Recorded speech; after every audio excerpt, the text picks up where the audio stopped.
Hello everybody, Flik here. It's time for yet another Let's Look At, and today we are looking at The Incredible Adventures of Van Helsing 2, which is a mouthful of a title, let me tell you. This is by Neocore Games, and you should be seeing this a few days before release. It's going to be released on April the 11th, I believe, at least at time of recording this. That is the date I've been given. It is subject to change, and I'm currently playing the closed beta build, which is available to whoever pre-orders the game. And there will be relevant links in the description box below. It's a Diablo-like, if you want a kind of blanket statement about what kind of game this is. The sequel to a relatively well received, I was checking up on the first game, its reviews and whatnot, and it was pretty well received game. I didn't play it myself, so I was a little bit thrown in at the deep end when I started with this. I have played through everything that this closed beta build has to offer. It took me just over an hour to do so. And it comprises the siege of a city that Van Helsing is helping defend. So this is my character that finished what's available. So we're going to start a new one. So if I go to change character, we'll go to create. I assume normal means that you can play the first game through the interface of the second game, because I can't actually select normal. So it's like new game minus level 1 to 30, but I can only select veteran. So that's another reason why I felt like I was being thrown into the deep end. I was given a host of abilities already, but we'll select veteran then. And I've already tried the Blade class, and I totally forgot to change my name last time. That's why he was called Abraham, so we'll change it. Shouldn't his name be Van Helsing? Or is that his surname? So I'm Flik Van Helsing. That'll do. I'll try a different class this time. So what have we got here? We've got Blade. He's the up-close melee guy, so he was who I felt at home with. We've also got Gunslinger, so I guess he focuses on range combat. That makes sense. Got a basic Elementalist, right? I understand that. What is an Adeptus? Direct defensive spells with the emphasis on raw power. That sounds like it might be up my alley. We might try that. Bombardier, a mechanic with an assortment of devastating medium to long range attacks. Not really mine. There's a very steampunky atmosphere, so that doesn't surprise me regarding these classes. Contraptionist, a master gadgeteer, and you can also customize a class, although that doesn't seem to work here, and even import your character, so that makes sense. Let's give Adeptus a try. I don't usually like spellcasters, but I guess I'm in that kind of mood right now, so we'll do that. And we'll play on normal. Normal is actually quite hard. I managed to die a few times when I was going through it off camera. But we'll stick with it, even though I'm playing a class I am not familiar with. And we'll get started. There should be a little bit of in-game cutscene and a little bit of exposition as well after a load. I will just say there are a lot of placeholder assets in this beta build. Lots of the items that are dropping are just kind of marked as like Van Helsing 2's sword, for example. They haven't put in lots of the unique names. They have the stats and whatnot, but just keep that in mind. And everything you are seeing here is obviously not necessarily reflective of the final product. This is very much a first impressions based on a beta that everybody who pre-orders gets access to. And I suppose this load actually did take a long time the last time I was doing this, so let's see some stuff about the pricing. There's a lot of pricing tiers to pre-order the game that you can get to via their official website, which, as I said, will be linked below. They start at $15, which is called the Hunter Pack, and it goes all the way up to a Champion Pack, which is $150, and there's a few different pack tiers in between for you. And if you already played the first Van Helsing, The Adventures of, I imagine that you'll be very at home here. I don't think anything has changed from I watched some video footage of the first game as well. Maybe a bit sleeker, maybe, I'm not sure. And I assume plot-wise it must pick up just after the last game. I mean, this is really me just not being 100% sure now because I didn't play it. But you do seem to be thrown in just in a scenario and you're expected to know who the characters are. Like, who is the ghost that follows Van Helsing around that acts a bit like the pet in the Torchlight games? Who is this general that's sieging the city that Van Helsing is trying to protect? Why is Van Helsing apparently helping a city ruled by a vampire? These are questions that I assume people who played the first game will know the answer to, but I didn't. So I didn't really pay much attention to that aspect and just kind of tried to enjoy it as a Diablo-like. And I do like Diablo-likes, other than Diablo 3. So, and Torchlight as well to a certain extent. Now, I really wish it would have loaded by now. Has this frozen? Oh wait, no, there we go. Yeah, the first load is really, really long, but after that it's not so bad. Right, we'll get a little bit of story here, so I'll be quiet once the voice acting kicks in.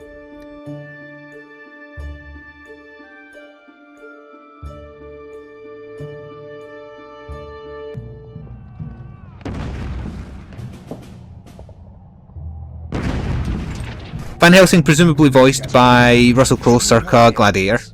What? I have this strange feeling of déjà vu.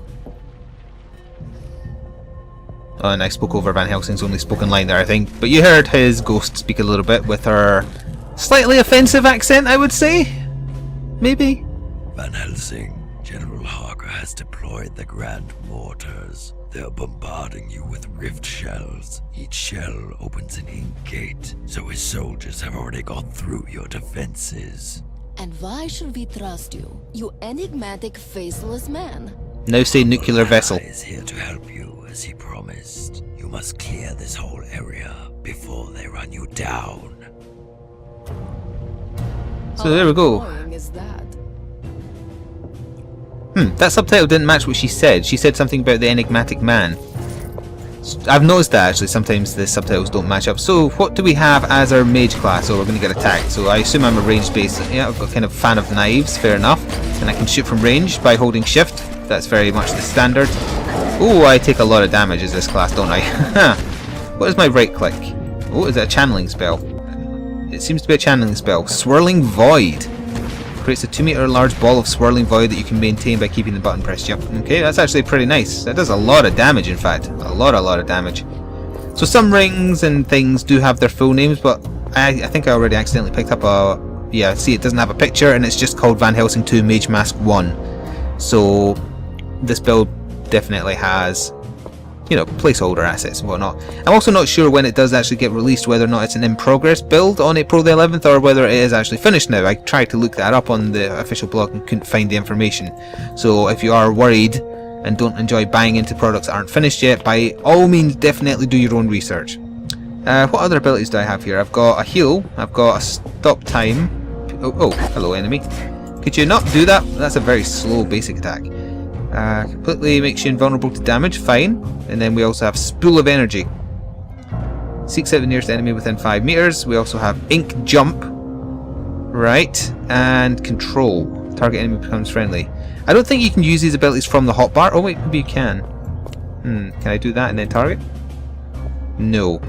Because you have to use the number keys, and unfortunately I find it a bit hard to find them based on my recording setup. But let's see, that should be... Nope, that's not that. Well, anyway, let's carry on. We should also have a few more abilities if I wanted to change them. Indeed I can. Thunderbolt, Blindness, Energy Bolt. We'll stick with how the game has set us up, because they usually aim for roughly the best build. And we'll go clear out some enemies and get some combat. So we're going to all these pulsating sections on the map in order to clear out these various enemies. I don't know if they're like genetically modified, if they're demons. I mean, they're called eliminators. They look very steampunky to me. VH2 Wand 1. And if it goes the same as my other character, I assume I won't find any gear that's worth changing into, because the gear it started me with is actually really, really good. And I guess that makes it go a bit easy on you. That is a lot of enemies.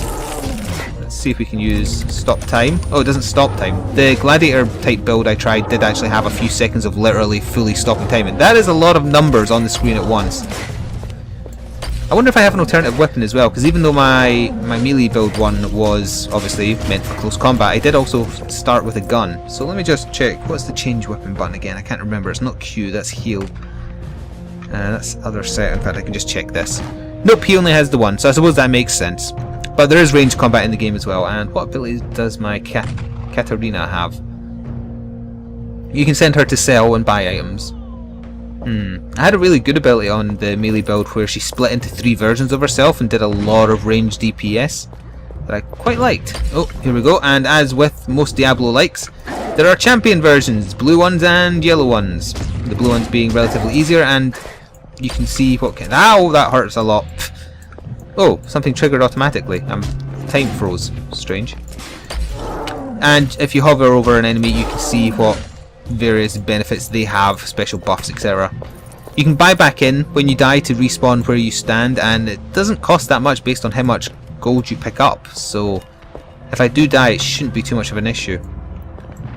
There is 1 still. Well, that'll be 1. So 3 will be that ability. Yep, there we go. That's invulnerability. So why isn't this quick bar 4? Oh, it is! I tried that before and it didn't work. Orbital bombardment, essentially. I quite like that. It's hunting down the nearest enemy. I can't believe it's still actually working. Enemies be this way. I can use it as a compass. Oh. Oh no, it's an enemy that does this. I hate this because I can never work out how to get away, because you can't seem to Well, as a melee build, I couldn't target the damn pillars, but obviously as a mage, I don't think there's much of a problem. Ow. Ow. Oh, I actually died because they just insta-killed me with their flamethrowers of doom. We'll respawn here then and get some revenge. Oh, they're blue, that's why they're doing too much damage. Alright, let's have a death from above. And let's try this. Nope, they're going to trap me in here again. Or is that my own one of those? I'm not sure. Help me out, NPCs. I do like this channeling attack. That does a lot of damage. Oh, I got an Essence of Vitality, so I can talk a little bit about good. I was waiting for one of these to drop. Right, so if we go to Inventory, and we go to a different tab, you will see that we have the Essence of Vitality. Certain bits of gear have essence capacity, like for example this belt I'm equipped with right now is at capacity 20 out of 25. If you have room for more essence you can put it in, but not every item has essence slots, so it's a bit of extra customizability to the gear that you're wearing. Very similar to systems that existed in Path of Exile. And I didn't mean to bring up Path of Exile so soon, but in terms of Diablo-likes done well, Path of Exile is pretty much the example I'm going to go to, because yeah, it has its problems, but you have to keep in mind Path of Exile is also free to play and you can get a lot of enjoyment out of it without ever paying a penny. So games where you are having to buy in like this, you have to do something above and beyond the norm to compete with a product that's essentially free to a certain extent. I mean, obviously free to play games are subject to pay to win, but I think Path of Exile actually struck a very good balance. I really enjoyed my time with Path of Exile, and I don't play it now because I don't have enough time, really. So as I was playing through this build of Van Helsing 2, I was thinking to myself, I'm having fun with this. I like my Diablo likes. The basic type of play you get out of these games appeals to me a lot. Let's try something else other than Ice Shards, because that's honestly pretty bad. It's Thunderbolt-like. Oh, that's a... I can keep channeling that for bloody ages. Ho ho ho ho! I like that a lot. Right, so yes, as I was saying, but it doesn't do damage for a long time. That's a shame. And I'm going to die to these people again, or not.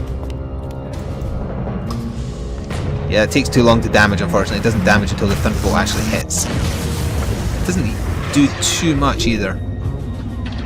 And I completely lost my train of thought because I got distracted by doing that. Let's try Energy Bolt. Yeah, that's more like a basic attack. That'll do. Yeah, so as I was saying, I am enjoying, or did enjoy, my time getting through everything that this build of Van Helsing 2 had to offer. As I said, it took me just over an hour. It basically comprises of this siege in 3 different stages with the boss fight at the end. But did I find it more fun than my time with Path of Exile? I must admit, no, I did not. And that is possibly just personal preference, and you do have to keep that in mind. I certainly find this better than Diablo 3, but you know, it's not difficult to be better than Diablo 3, quite frankly. And this is a budget game. It's not an overly expensive game either, so although I'm saying, you know, Path of Exile was free, keep in mind the barrier to entry cost-wise of this game, the cheapest one is $15. So what is that in pounds? That's like £8. Oh. But you might want to use your occult abilities to jump back to the commander. Will do, strange ghost lady. Right, and now we will begin the first phase of the siege. Impeccable timing, Hunter, as always. I have a message for you. Count Vlados sends his regards, but he had to leave in a hurry to destroy the Force walls.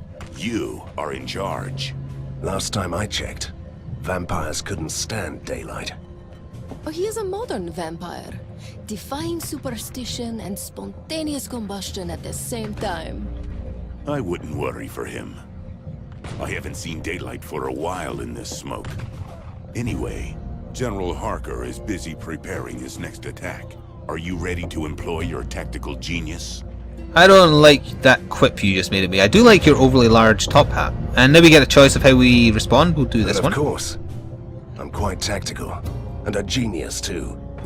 I'll visit the posts and give orders to the men. Right, so that little bit of dialogue between the commander and Van Helsing and Katarina, the ghost that follows us, brings up the one definitive negative I found with my time with the game, and that is that the sense of humour the game thinks it has is god-awful. I just don't like it. There's a lot of it's not even fourth wall breaking jokes, it's just kind of like nudge nudge wink wink. We just referenced a pop culture reference. Isn't that hilarious? And every time it happened, I was rolling my eyes and thinking to myself, no, no, Van Helsing, it's not funny. Yeah, I guess it is personal preference again. But I mean, for example, a bit later on, there's a sub-quest where we have to go save Private Brian. And it's all kind of done unironically, an obvious nudge to saving Private Ryan. And the game thinks it's hilarious because Private Brian wants to be saved by the War Council because he makes nice chocolate cakes. And that's the joke. And I didn't find it funny. And I think it detracts from what could have otherwise been a serious game. Although maybe they don't want to do serious. Maybe they want to do silly. Because I mean, I am literally playing as Van Helsing as a mage with a ghost companion serving a vampire. Which is a pretty ridiculous situation. But anyway, to handle the siege we go to these various NPCs and we're given choices of how to handle the situation based on their problems. So he is being attacked by ornithopters, which are basically just mini helicopters. So what can I do? I can say they can just stand their ground, or I can say deploy turrets and stand their ground. I can tell them to retreat to the second line, or I can say wait a minute, I want to go check everything else. I'm going to say deploy the automated turrets for him. Turrets and stand your ground. So that's me handled him. It's probably the area I'll have to help the most as well once the siege does actually start. By the way, I think I'll probably end this Let's Look At once I get to the end of the first wave of the siege. Get away from me. It doesn't do a lot of damage, that basic attack, but at least it fires quick. That said, what else do I have to play with here? I could blind enemies.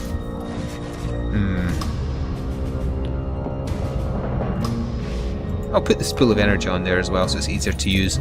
Right, let's see what the problem they have down here is. Let's see, they don't have... Well, actually no, they're pretty well defended, but if I remember rightly, their problem is the enemies come from two directions. The scouts report that our enemies are going to attack from two sides.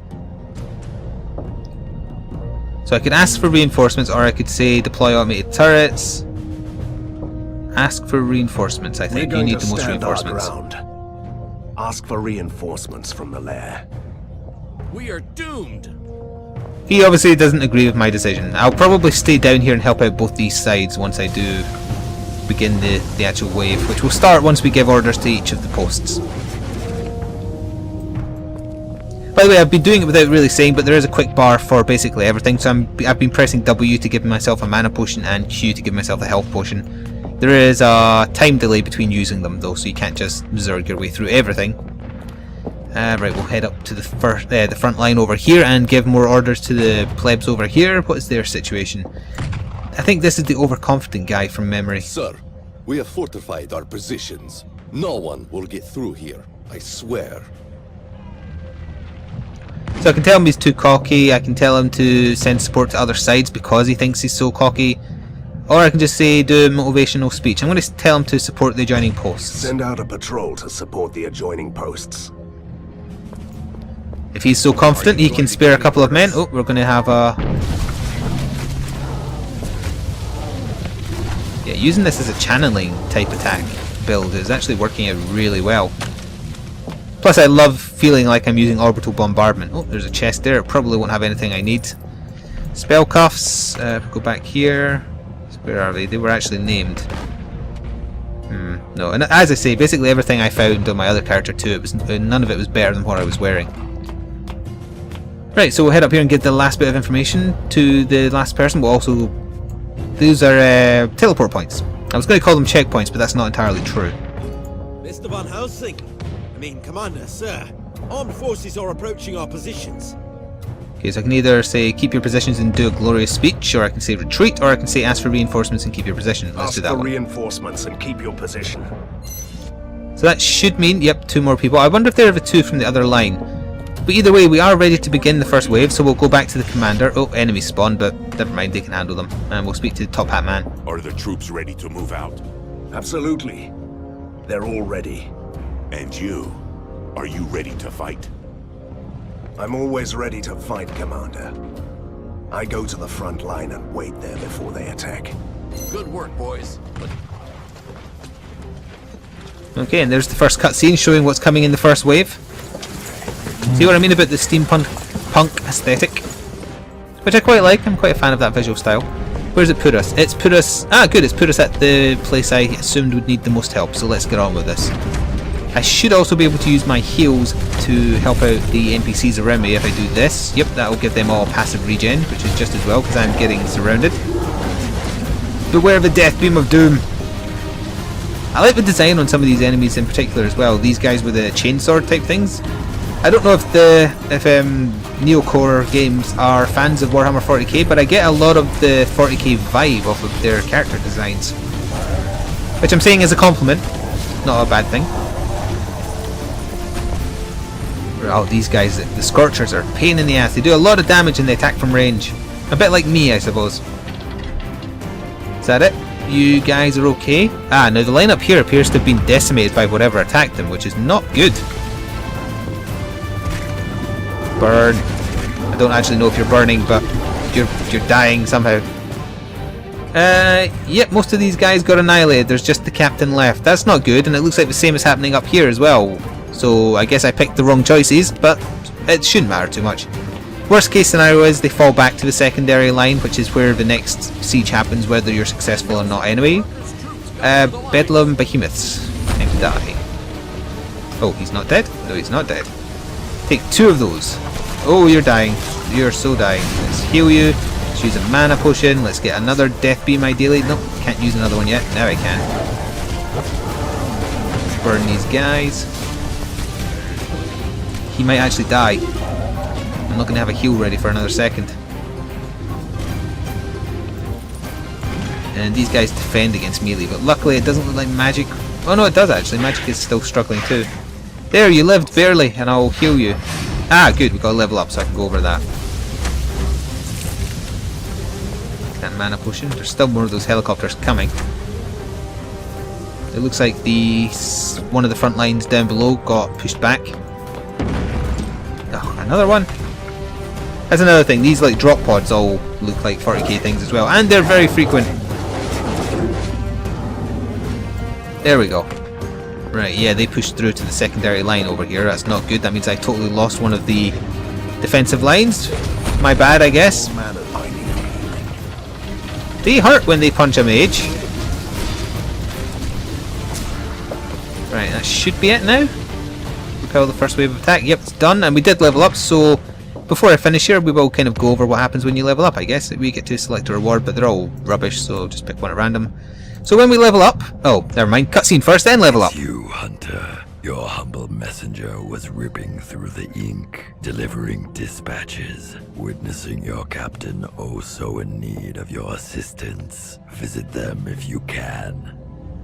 You know Van Helsing. Or I could get enemies dropped on my face. This faceless creature. Prisoner 7 is here to help. He used to be Fulmigati's victim after all. Look at him. If he lived under the opera There. house and played the organ, you'd be the first to hunt him down. Harsh words from an incorporeal being who turns into a raging beast when she's angry. Fine. You had to play the ghost card again. That's the humour in the game, ladies and gentlemen. Anyway, to get back to things, when you level up, you get some stat points to distribute here, and then you also get your ability points or skill points rather, to distribute here. So let's just do all of that into health, because I really hate how low my health is. But I don't really care, because it won't carry over anyway. So we'll get rid of that. New perk, magically attuned. Okay. So we do also have these tricks and auras. I think the auras are Katarina, isn't it? I'm not sure. Either way, there's a telekinetic aura and there's also a frost adept, but we also have our tricks, which is like our heal, our time stop. Oh, there's the ability I had as the melee build I made. But then we also have our thaumaturge skills, which I have been using, and I've been using the death ball the most. So where is that, and can I upgrade it? That's the death ball, right? Swirling void, yep. So I can power it up by buying additional traits. I'm not 100% sure how these work. You can pile them up here, like by clicking, but I'm not sure what they do, and they only seem to get used once. So not 100% on that. Ideally, there's hopefully going to be some kind of tutorial in the full release for people who didn't play the first game, wanting to get acquainted with how things work. There doesn't appear to be in this build, at least not that's spoken to you. Maybe it's in the text or something. But yeah, we'll level up the Swirling Void because I like it a lot. And that'll do it. We do have one more thing we can do, a glory. Oh yes, we can spend glory points on additional upgrades. So we could do magical damage. Is this doing fire damage? It's doing combined damage, so is that just everything? I'm not 100% sure, or is there a combined damage stat? I don't know. Let's do HP regen, learn the perk, and let's do mana regen, learn the perk. Just because. They seem like good passives to have. Yeah, so I think that about covers how much of the closed beta of I'll say the full title, The Incredible Adventures of Van Helsing 2, and as I said, if you pre-order the game you will get access to this beta, although it is going to be released in a few days after you see this. The starting tier is $15. It goes right up to a champion pack for $150. There will be links to the official website and maybe the Steam store page. I couldn't actually find the Steam store page at the time of me recording this. You can also check out the original game on Steam. It's pretty reasonably priced. I think it was about $15 or $16, something like that. It's pretty cheap.